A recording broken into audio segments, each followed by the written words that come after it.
Today on Total Maine, a rare one-on-one interview with the governor. Jackie Mundry sits down with Janet Mills. And lawmakers get to work. The 132nd Maine legislature sworn in. We go in the arena for analysis on what lies ahead this session. Plus a big boost for Maine's trail systems. Scott McDonald tells us how the $30 million bond approved by Maine voters will be used. Hey there, good Sunday, and thank you so much for joining us here on Total Maine. I'm Terry Stackhouse. Appreciate you tuning in. It was a busy week at Augusta. State lawmakers now sworn in for the 132nd legislature. Democrats will keep control of both chambers, giving Governor Janet Mills the majority for the fourth time since taking office in 2019. Our Jackie Mundry sat down with Governor Mills to talk about some of her top priorities, what's to come this legislative session, and what she expects as we enter another Trump administration. She says that under Trump's first term, she was able to get a lot done. We beefed up Efficiency Maine Trust to offer rebates and financial help to do weatherization, to reduce people's reliance on fossil fuels. And for instance, our state homeowners, our state reliance on fossil fuels for home heat has come down in the last few years. Jackie Mundry is joining us now in studio here in the Sunday. Good to see you, Jackie. Thanks for being here. Having me. What else did you and the governor discuss? So, Terry, Governor Janet Mills and I had a wide-ranging conversation from legislation following the Lewiston mass shooting last October to challenges facing the state's largest department and what's to come in the 132nd legislature, as she holds the Democratic majority in both chambers in the state house, though by a much smaller margin. The state of our state is strong. Democratic Governor Janet Mills is gearing up for her final legislative session as the state's chief executive, this time under another Donald Trump administration. Nothing new for Mills. I started out as governor for 2 years under the previous Trump administration, and I was Attorney General before that for 2 years under the previous Donald Trump administration.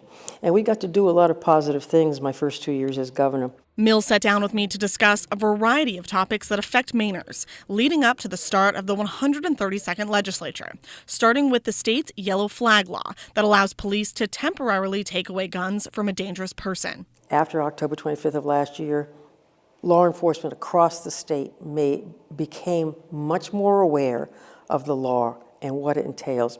We also amended it this year to simplify it, streamline it, make it easier to use for law enforcement and district attorneys.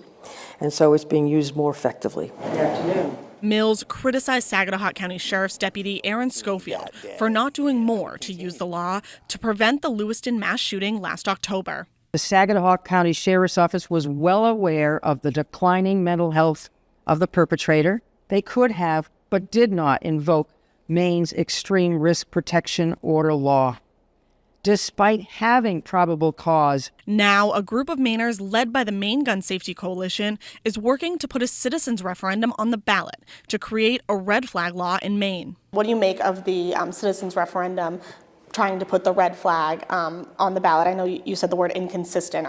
Would that law be inconsistent with the one we have? Well, again, I haven't studied it in detail, but my educated guess is that it is inconsistent with what we have, and it would be very, very confusing to try to have both on the books. In recent years, the Department of Health and Human Services has been scrutinized for its handling of child protective services, particularly the number of children who have been killed, and of nursing homes, forcing many of them to close. I know there has been a push in recent years as well in the legislature to maybe separate the Office of Family and Child Services from DHHS. What is your stance on that? I think people have looked at that over time, and it doesn't necessarily streamline anything.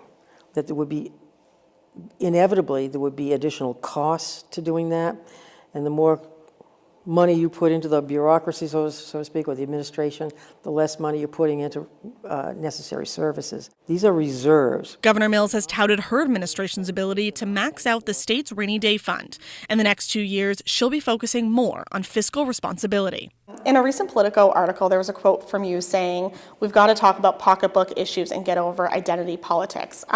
What did you mean by that, and are you planning to focus on more fiscal issues this session?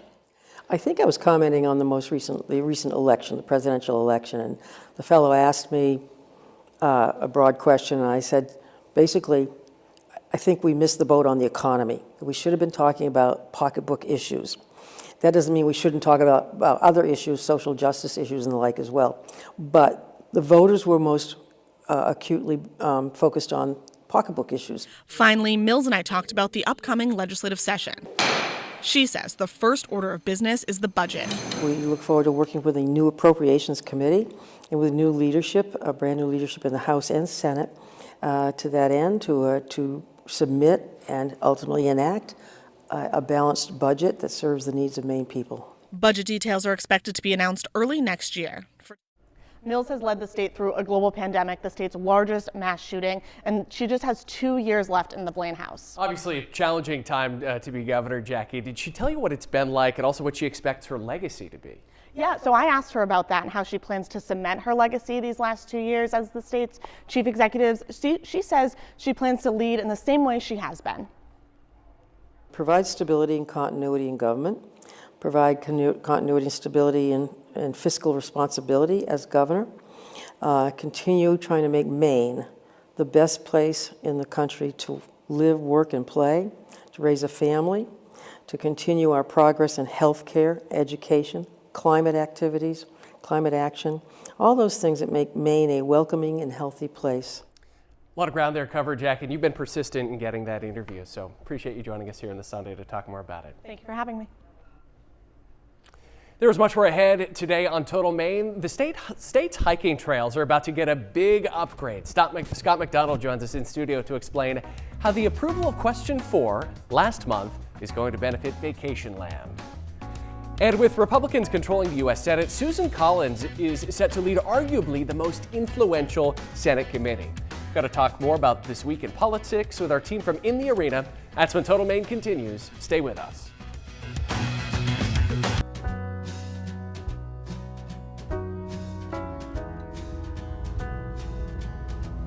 Well, it's time to get used to seeing images like this. The Alberta Clipper that we saw Thursday, bringing snow and rain to much of Maine. Snow, a welcome sight for all the skiers. Carrabassett Valley picking up nearly a foot of fresh snow.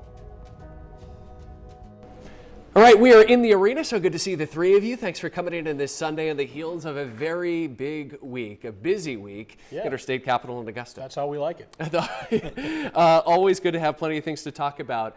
One of the things that you're talking about in the podcast this week, is this the right way? And political observers in Maine were watching some very key decisions being made essentially behind closed doors, with constitutional officers being selected, some maintaining office, a new state treasurer. What are you talking about in the podcast? Well, this comes up every couple of years. Maine is one of the only states that has the legislature choose these constitutional officers, Secretary of State, Attorney General, and so on. And some people, Ethan Strimling included, think that needs to change. Yeah, it does need to change. It's the wrong way, the way they do it right now, which is to have sort of this insider game, which just is, ripe for not corruption, I don't want to say, but just inside deals, people getting jobs that may not necessarily be the best person, not that they're not qualified. The way this should be done, the way most states do it, our Attorney General should be elected by the people, our Secretary of State should be elected by the people. Maybe your treasurer could be done a different way, but clearly the way we do it now, it should be thrown out. Ethan is half right.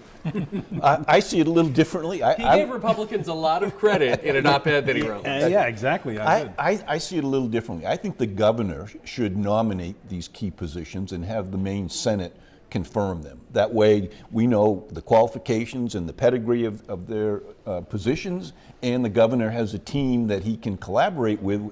Whereas in the past, we've seen on occasions where, for example, the Attorney General and the governor are at odds with each other. Mm-hmm. Would it be a net positive public engagement-wise, just changing the way that we do things, where if the public knows, I need to be prepared for this on the ballot, you're going to ask the question, what is my Attorney General up to? Well, that is a good question, but it also, as Phil has pointed out, what, more elections? Yeah, right. 4 more elections, campaigns, fundraisers. I think you would want to make sure that these positions are in the Clean Elections Program, because you want to keep the corruption of money out of politics for these. But that's what most states do, and I think you're right. It makes people more engaged. What does the Attorney General do? What does the Secretary of State do? Most people don't know because they don't need to. Well, our next topic is, of course, something that would not involve any of you, but capping property taxes for seniors. Joe Baldacci has proposed doing that, capping that at 2% annually. You kidding? I called Joe and asked him to do it. No, but it is a good question. Is a constitutional amendment, Phil, the way this, if you're trying to lower property taxes for certain groups of people? Well, I think the reason he took that route of a constitutional amendment, which is a long and winding road to get done, is because the legislature, the past legislature, passed a bill that capped property taxes for people age 65 who've been in their home for 10 years to cap it. Before it even got implemented, the legislature abolished it. So I understand what he's trying to do by putting it in the Constitution, but that's not going to reduce property taxes. Ethan? Phil's half right on that one. This is not going to reduce property taxes. The wrong way to do it for sure. All this is going to do is shift property taxes to newer families, younger families. The way to make sure that we do is to make sure that local communities get the funding they need through education, et cetera. But if we really want to reduce property taxes, let's shift it onto income tax, because that's the one that most clearly is related to what somebody is able to pay. As we're talking about, is this the right way? This one garnering national attention and all the talk over the last week as President Biden pardoned his son, Hunter. Controversial decision there, and the president pledged that he wouldn't do so, and then quite a change. Yeah, and we talked about it on our last podcast before Thanksgiving, Ethan. You both agreed he shouldn't do it and that he wouldn't do it, but he has, and Democrats are left kind of scrambling because they feel like they're being hung out to dry after defending him for his integrity. Yeah, look, I mean, I think everybody can understand who's a father that why he would do something like this. And so if he had simply come out and said, he's my son and I'm going to pardon him, I think there would have been a different reaction than his going after the Justice Department, which is false and validates some of Donald Trump's, right? Donald Trump has now even used this in his trial to try to claim the Justice Department is politicized. So it really undermines a lot of those arguments. I think that's where people are most frustrated. Well, and that argument about whether the Justice Department has been weaponized against Trump and other Republicans, that seems to sort of have Biden saying, yeah, it can be. Well, in his own words, I'm doing this because of the politicization of the issue. I think President Biden's going to have to grant more pardons. Don't be surprised if other family members are granted a pardon. But beyond family members, would there be other people? He doesn't want Hunter Biden to be targeted by a Trump Justice Department, and Trump and some of the people he's appointing are promising revenge on those they think have been wronged. Does Liz Cheney get a pardon? Does Mark Milley get a pardon? Michael Cohen. This could be the way that he tries to counter some of what Trump, we've heard Democratic legislators in Maine trying to figure out how do we protect Mainers. This may be a way he tries to protect. I think he's got to be a little careful about that. He's got to sort of do his job and give people pardons who deserve them, not just go across the board, but certainly he may. Still some big decisions left to make before Inauguration Day. Also the main topic on the podcast this week in a robust conversation, the power of Susan Collins. Just how powerful is she now? She has plenty of it. She'll be chair of the Appropriations Committee, and that, of course, is a big deal, and it's good to have friends in high places, Ethan. It sure is. I mean, look, she's a good example of why term limits are a bad idea, right? She's built this seniority. She has every right to run again, which she's going to do, and the people of Maine have a right to re-elect her or to throw her out of office if they want to. But now she's got the seniority. She'll clearly bring home the bacon. I don't have any doubt about that. But will she protect against some of the more egregious parts of the Trump administration when he tries to undermine the Clean Water Act, undermine the Clean Air Act, destroy the Department of Education? These are things that help Maine people. Is she going to be the one who says, nope, not on my watch? It just seems to me that we ought to wait and see what the Trump administration actually proposes, because Susan Collins is going to be in a very influential position to determine whether these ideas are implemented or not. And I think it's great for the state of Maine and for Senator Collins to be in a position where what she says and how she thinks and what she's focused on is really going to matter. Another person taking a wait-and-see approach, you could argue, is Maine Governor Janet Mills. Yeah, both on what the Trump administration is going to do and who will run against Susan Collins 2 years from now. And God bless her for not ruling it out, because it gives us something fun to talk about, Phil. Well, that plus it gave the print media something to put in the paper before Thanksgiving. I'm going to be very surprised if she runs for the U.S. Senate. Yeah, me too. Yeah, this is a podcast for another day. Yeah, I mean, she would be the strongest Democrat, no doubt about it. She's the most popular to run against Susan Collins. So if there's somebody who could beat Collins, I think it would be Governor Mills, but I would be very surprised. All right, more to come. Thank you guys so much. Remember, new episodes of In the Arena drop every week. Watch at our website, WMTW.com, or listen wherever you get your podcasts. More than 500 local organizations supported getting question 4 on the ballot. Scott McDonald is here to talk more about where this money is going.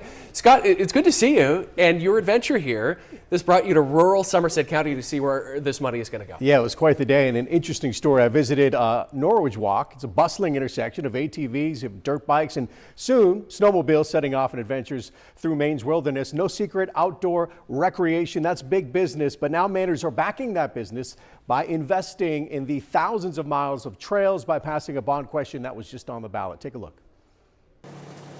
They say it's not the destination, it's the journey. In Maine, you get both. Just had to take it out for a little spin, huh? We are becoming more and more of a destination for the United States. A lot of people from New England come here. By far the best riding in New England as far as connectivity and trails go. The journey has been years in the making for a giant coalition across Maine that came together to support the $30 million bond question. It was pretty remarkable how it became 520 organizations, businesses, and municipalities. And I think the need for increased funding for trails in Maine has been a conversation that's been going on for a long time. The funding will go towards design, maintenance, and repairs for motorized, non-motorized, and multi-use trails. This is going to be a good shot in the arm for us. A shot in the arm this group of snowmobile and ATV club leaders believe is arriving when the need is the greatest. In the last year or so, we've had some severe weather conditions that have really washed out our trails, especially over here in the western area. Floods, uprooted trees, high winds. The surging use of over 14,000 miles of trails weaving through Maine is outpacing the ability of dedicated local club volunteers to keep up with the relentless maintenance. You're making repairs. It comes out of your pocket, it comes out of your blood, sweat, and tears of your volunteer members. And candidly, many of our volunteer members, they're not kids. You know, so we're out there working as 60, 70, 80-year-old guys. In the end, a bond is just borrowing, but supporters say it'll pay off through boosted business revenue. We stop and we get gasoline or we get snacks or restaurants along the way, motels. So it's really going to be a big recharge for them. Whatever it is, a $10 billion a year budget for the state, and almost $1 billion of it in revenue is in snowmobiling.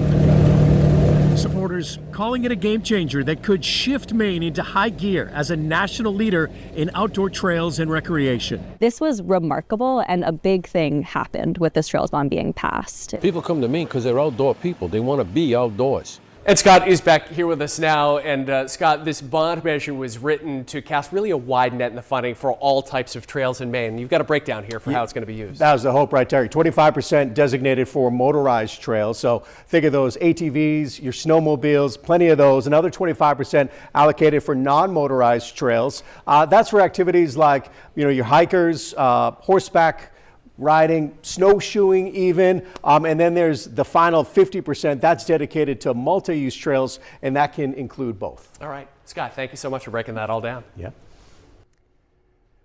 With Thanksgiving now in the rearview mirror, we turn our attention towards the holidays. Cameron Lobley takes us to a Standish Christmas tree farm where Mainers are preparing to deck the halls. That's next. Stay with us.